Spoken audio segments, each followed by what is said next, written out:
All right, let's get into it. We're about to unpack a story that starts in your kitchen cabinet, but it stretches all the way back to the dawn of civilization. It's a story that actually shaped empires, drew the maps of our world, and today fuels a multi-billion-dollar global industry. Welcome to the Epic of Indian Spices. Seriously, just think about it for a second. What do you think it is? Maybe it's your grandmother's old frying pan? Or that coffee mug you've had forever? Yeah, those have stories, but they're not even close to being the oldest. Not by a long shot. That's right. Believe it or not, that little jar of turmeric or black pepper holds a history of legendary voyages, incredible wealth, and even a few myths. It's a story that has been unfolding for thousands of years, and we're going to dig into it right now. To really get the power of spices, we have to go way, way back. I mean, we're talking about a time when these fragrant little seeds and powders were literally more valuable than gold. See, in the ancient world, spices weren't just for making food taste good. Oh no, they were the ultimate luxury item. They were used in medicine, in sacred rituals, and mostly as a way to show off just how rich you were. Owning spices back then was like having a fleet of private jets today, but honestly, probably even more impressive. And if you want to know just how deep these roots go, check this out. The first time we see spices mentioned in writing in India is in the Vedas, which are some of the oldest sacred texts on Earth. We're talking about black pepper in the Yajur Veda, other spices in the Rig Veda, potentially going as far back as 6000 BC. This isn't just history, you guys. This is ancient history.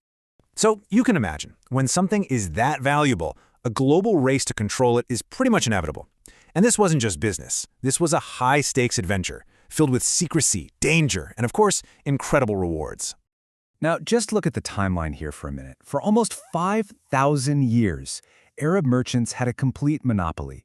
They were the only ones bringing spices over land to Europe. They were the gatekeepers. But then, 1498.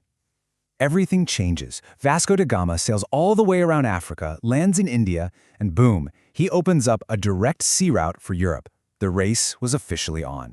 And to protect that monopoly for all those centuries, the traders came up with the most amazing stories. I mean, can you imagine telling a competitor that to get cinnamon, they had to fight off giant, winged, bat-like monsters? These weren't just fun campfire stories. This was a calculated strategy to scare off anybody and everybody who might try to find the source and to keep prices sky high. So why India, right? What was it about this one part of the world that made it the absolute epicenter of the global spice trade? Well, the answer's pretty simple. It all comes down to its geography. Okay, get ready for this number. The International Organization for Standardization, the ISO, they officially list 109 different kinds of spices in the world. India grows more than 75 of them. That's almost 70% of all known spices on the planet, all thriving in one country. It's just wild. And this incredible variety is only possible because of India's diverse landscape. You've got the tropical monsoons in the south, the dry plains in the west. All these different climates and soils basically create the perfect conditions for a huge range of spices to grow. It's like nature designed the perfect incubator for flavor. And if we look at the leaderboard for 2023-24, you can see how it all plays out.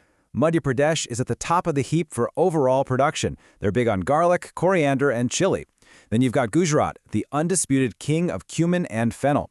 And right behind them is Andhra Pradesh, which is famous for its fiery chilies and that beautiful golden turmeric. Every region has its own star player. Okay, let's fast forward to today. That ancient trade route has morphed into a massive, modern economic engine.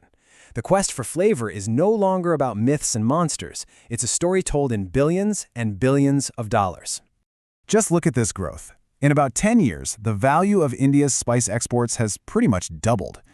We're talking about a leap from about $2.3 billion to nearly $4.5 billion.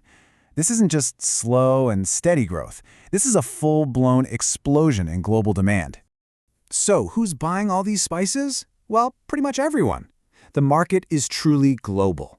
You have neighbors like China and Bangladesh who are huge customers, but that demand stretches all the way across the world to the USA and the UAE.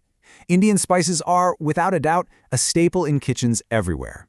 So what are the biggest moneymakers? Well, chili is the undisputed champion. It brings in a whopping $1.5 billion all by itself.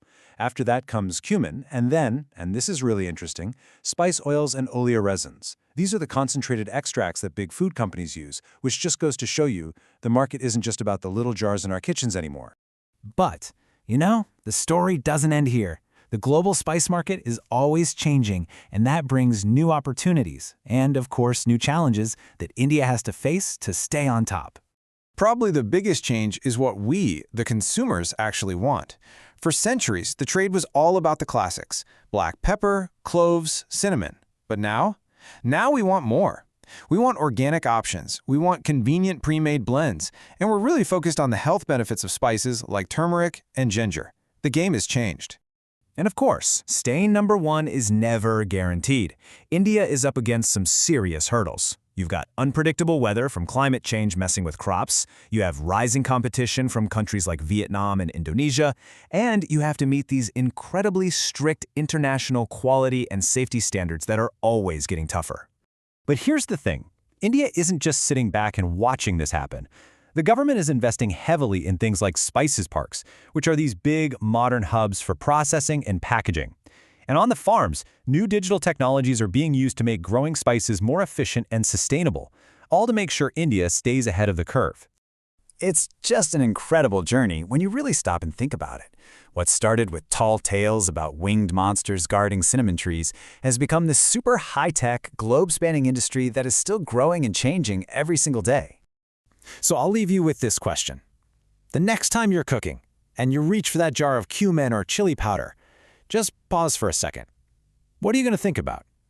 Will it be the ancient Vedic texts, the explorers who risked it all to find them, or the massive multi-billion-dollar economic engine that you're literally holding in your hand?